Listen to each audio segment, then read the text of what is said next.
the approach of the film, I think, stems from the approach or the way in which most people are in the world, which is in our own point of view.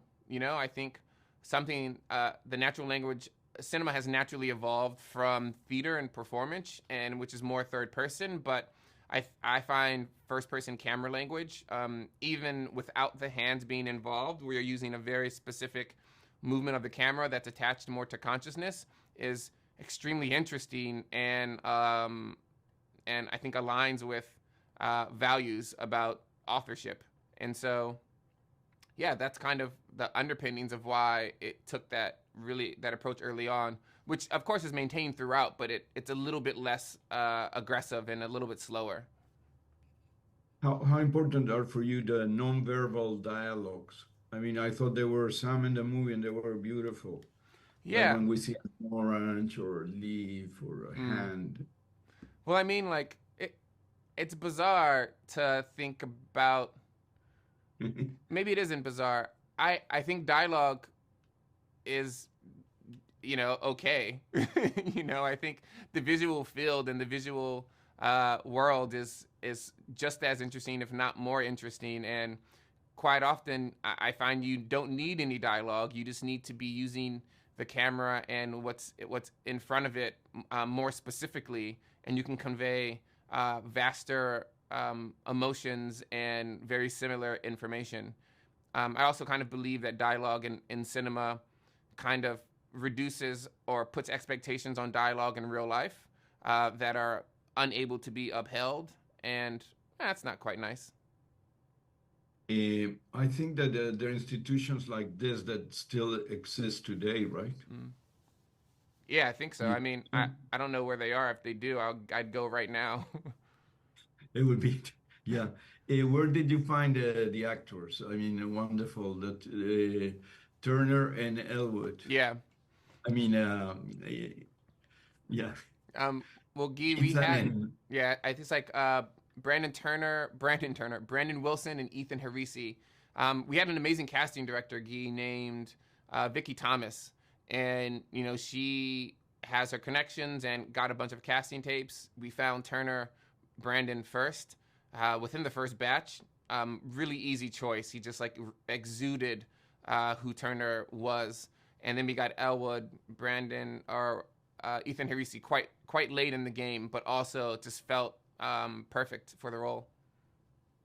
Let me ask you, the film is getting a lot of attention, awards like the Gotham and then something in Sweden too, and everybody's talking about the film, how that makes you feel in a period in which the industry is doing this award campaign, Yeah. and there's a small movie, and then there are all the big budget movies, but you're out there, which is great.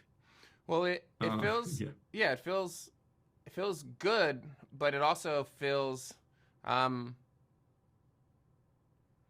yeah, it's a little bit terrifying because I want so much for the people who are the collaborators to get their flowers and for the story to be, elevated to the highest rungs of public attention. And so, you start to get wrapped up in uh, all of the possibility and it makes you a bit anxious sometimes.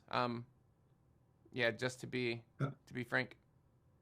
How important was it for you to get an Oscar nomination for your work in the past? And how did it change your daily life, your career today? Well, I don't think that the Oscar nomination is why I was able to, get a call from Plan B to adapt this book. But I think having Hale County This Morning, this evening, situated in that way allows or kind of implies that documentary filmmakers who are interested in making work will come across the film and watch it, and it has a lot to say about cinema and its relationship to communities and ethnography and form and photography. And in that sense, it seems to be a great space to provide an educational tool for upcoming filmmakers. How much the films as an art and as a form of a narrative uh, should we use to change the perception of reality? or to clarify, Yeah. clarify, I don't know, bigotry, or to fight against Yeah. stupidity, ignorance. Well, I don't know the answer to that and, kind of what other people should do. I do know that I don't believe that most people who are making media think that they're contributing negatively to the world and or society, but I think there's a lot of ideas and and problems that are towed into a lot of pieces of entertainment that get elevated to certain rungs that um, I prefer to make work that is very, very, very rigorous and geared towards, as you're saying, sort of social goodness or some element of equality.